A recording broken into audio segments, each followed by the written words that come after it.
Hello and a warm welcome to Galaxy. And today we're having the top of the top on Ripped from the Headlines.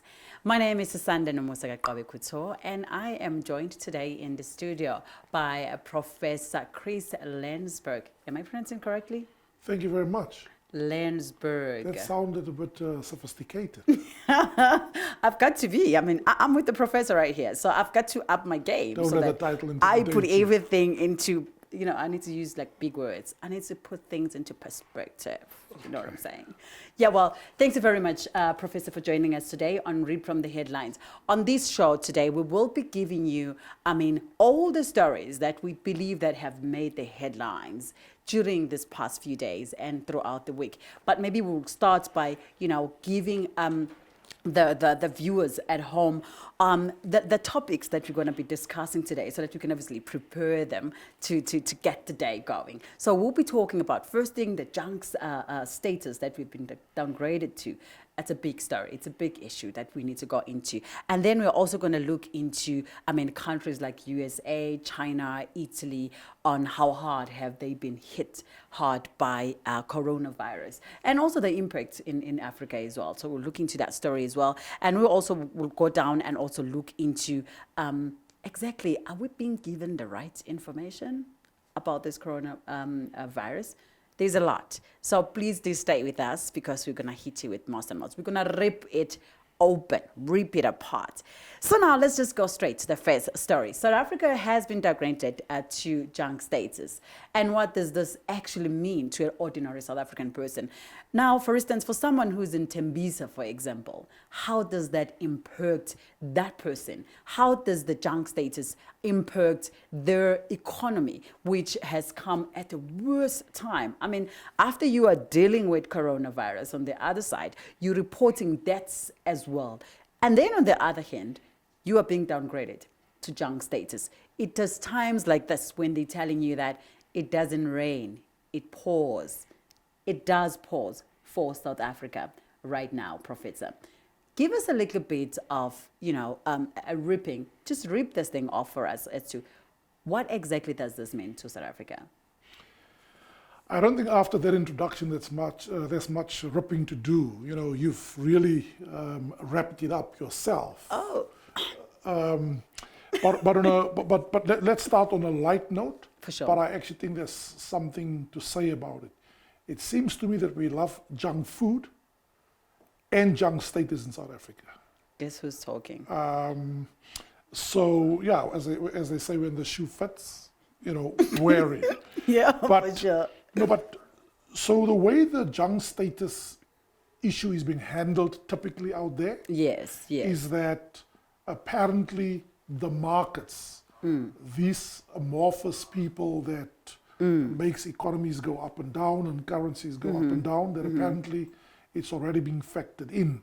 I think what is significant about that first question that you're asking, we hardly ask the question, what does it mean for the man or woman on the street? Exactly. So, with junk status, the message that the ratings agencies have sent, let me use the comparison of you owing or myself owing clothing stores, we owe the bank for our bonds, our mortgage bonds, cars and stuff. And the bank essentially say you are over indebted and your ability to pay your debt is becoming a bit risky and impossible. And that's effectively the message that they are saying, that South Africa is overstretched.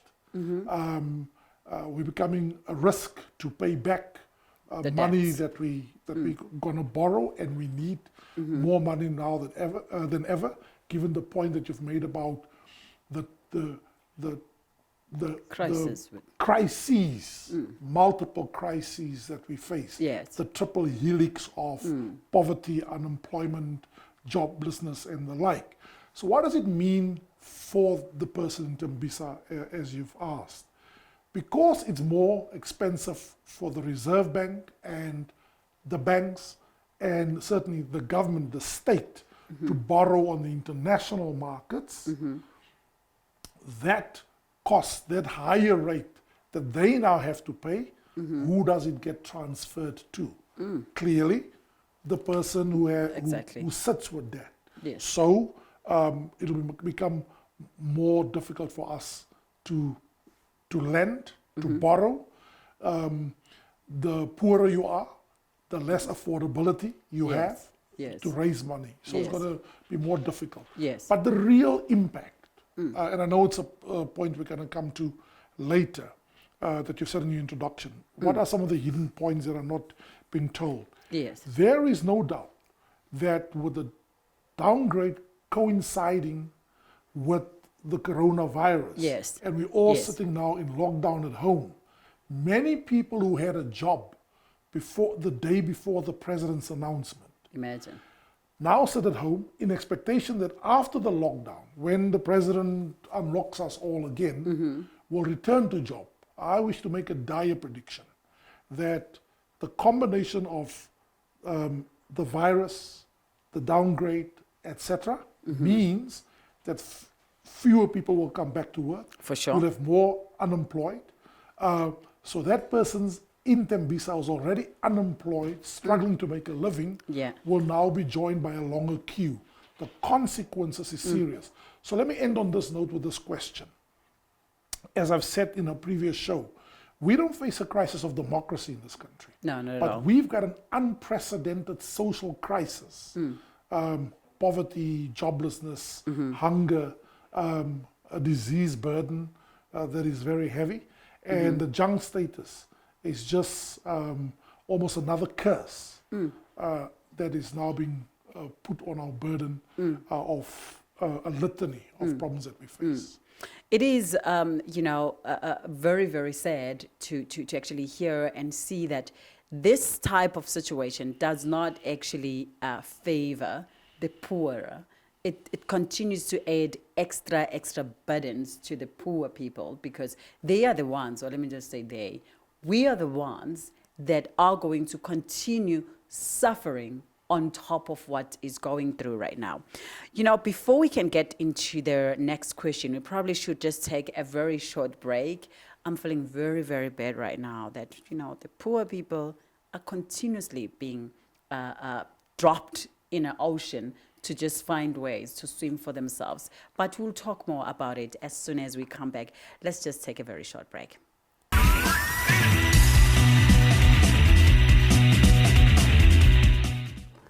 I dive deep into the web for all the news and information that I can grab, so that you at home can stay entertained and informed by our 5-star studded crew. Galaxy News is distinctly rooted in your location to bring you the lowdown on all the spiciest news in town. Re go tlisetsa dikgang tse di botlhokwa ka nako e tlhokagalang. We make it our business to bring in news in time because it is your business that makes news each time. O se ke wa lebella mathoko ditaba tsa go bolela le baswa le bagolo. Re tlisetsa ditaba re di utlwela kwa di leng go teng go kgotsofatsa wena mogedi wa rona. Kududuma kunetha iGalaxy Universal News kuphathela indaba zishushu. Sinilethele indaba eyishisayo ukusuka nokuhlala isiqalo nesiphetho asikhethi ihlangothi futhi ke asiqambi namanga sizokutshela zona bukhoma khona la Galaxy News. Galaxy News. Galaxy News. From Galaxy News. Woo!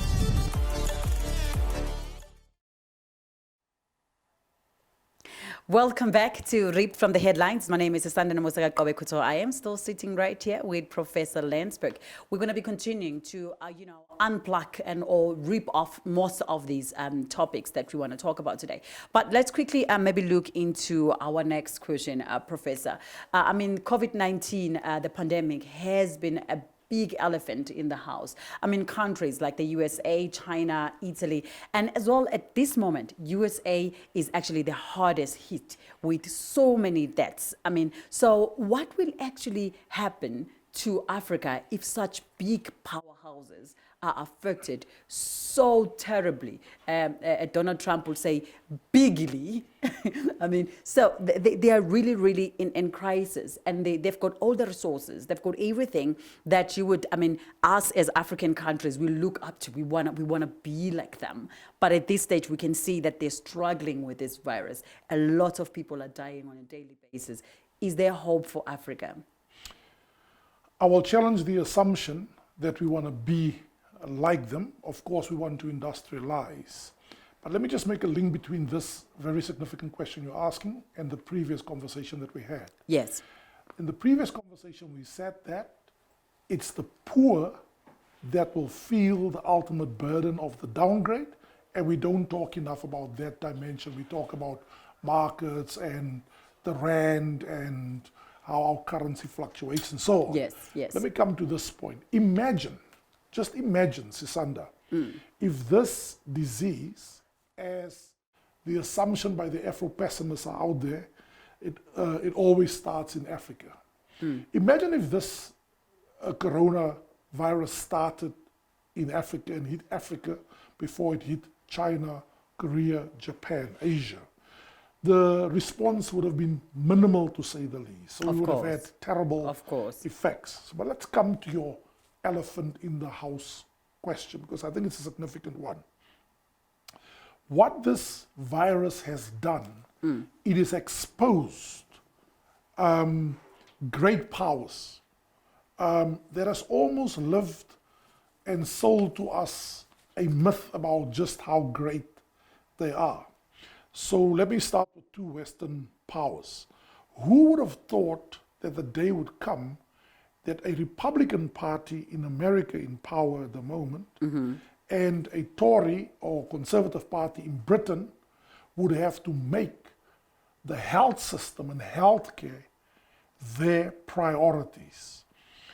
To see a country like Italy ailing the manner in which it does, poor infrastructure, dead people literally on the street, is a very, very serious omen to us. And here I would like to quote Minister Zweli Mkhize. He's now repeatedly, almost since the lockdown started, maybe even prior to that, he's used the analogy that we all are so familiar with, the calm before the storm. So you ask the question, if they can't cope, China, Italy, Spain, Britain, the US, if they predict, in America's case, deaths between 100 and 200,000 people, what does it signify for us? Let me first use an irony for you, an irony about Africa. Yes, yes. Being a continent that's burdened with diseases like malaria, in our own case, tuberculosis, probably the country with the highest rates of TB in the world, South Africa, Ebola, that countries like Sierra Leone, Liberia, the Congo went through. Ironically, that actually puts us in a good position to tackle a disease like the virus, in the sense that we know how to measure temperatures and deal with diseases like this. That's, of course, the one ray of hope, is that there's a preparedness because of our crises that we face, and previous experiences, as you eloquently put it. The problem, though, is we just don't have the infrastructure, we don't have the equipment, we don't have the testing kits, and our health workers will be severely exposed. Yes, exactly. That, for me, is the real point. And here is the other terrible thing. I'm no virologist, right? I can only speak about the political and the social dimensions of this thing. But even I know that it is said that when winter comes, and our winter in Southern Africa is, of course, literally days away, not months, that this analogy of the calm before the storm, I think Africa is going to be hit hard. In fact, I'll put it to you, it might verge on some speculation, but I think one of the reasons why we have such low rates in some African countries is maybe because we don't have the kits to test. So we don't really know what the infection rates are. But there is no doubt that this thing is going to hit the continent seriously. And we are on our own. If we think that the West stands ready to assist, right, we've got something coming. Well, they need help themselves. They need help themselves. They're competing themselves. Exactly. Having said that, I mean, what is your view? I mean, when we look into the interstate relations, we know that we've got countries like Russia that and the USA. They've been locking horns for as long as I could remember, back in the 1940s, when at the end of the Second World War, and we still find it until today that these two countries have been having issues with one another. But recently, the President Putin and the US President have been having a little bit, they have not been having, the grudges that the previous leaders have had. And recently, we have seen that Russia sent, military planes loaded with, medical aid to go and assist the crisis in the USA. And you're also finding Cuba chipping in immediately to say, hey guys, we are available to help you. If you need help, we've got our doctors that can come in and assist. But now, this very same country that has been putting these two other countries as an outcast, as countries that should not be, paid attention to, the countries that are their enemies, for instance, because they believe that Russia interfered with the elections. Hence, they today have Trump as the president. So, what does this mean with the future? Earlier, you said it's a game changer. It changes the idea or the phrase where people think that these countries are the powerhouses of the world. But now it exposes, it opens, it literally just caught them with their pens down to say, hey, now we got you. So what do you think of that? So I must just tell you first, it's not clear who's doing the interview here and who's giving the answers, because you seem to have all the answers and it leaves me with very little to say. Yeah, but on a serious note, yes. It was Antonio Gramsci, a sociologist, political philosopher, that coined that poignant words. The old is dying, but the new is not yet born. So we find ourselves in an interregnum, caught between two worlds. There is a world that is dying. Yes. And the world that is dying is the world of old-fashioned, as you rightly said, post-1945 global power struggles where everything is about nuclear weapons, how many weapons you have, how strong you are militarily, how much debt you can accumulate and pretend that you're this strong country economically. So the world is changing in at least two fundamental ways. I think in many other ways, but in two fundamental ways. The one is, as you rightly say, there is a power game that's going on here. To quote one of the great power political scientists, Henry Kissinger, he coined the phrase, the balance of power. China and Russia is clearly playing a balance of power game here with America that I don't think even Donald Trump, who calls Putin his friend, likes. Because as you say, and as I've said earlier, America's literally being exposed. Of course. Who would have thought that New York, the purported financial capital of the world, would find itself in a position where it has to make makeshift hospitals, where equipment has to be flown in from China. Now, I actually have an idea about all that equipment that's coming from China. Remember Trump's famous two lines, America first and made in America. I can tell you, even if it's American products, guess where they all made? They're all made in China. Yeah, all the clothes we wear, where do you think it's made?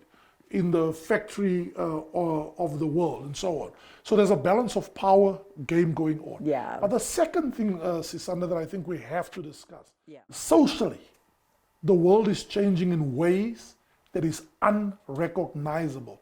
To have almost the entire world locked in their houses right now is just unprecedented psychologically, sociologically.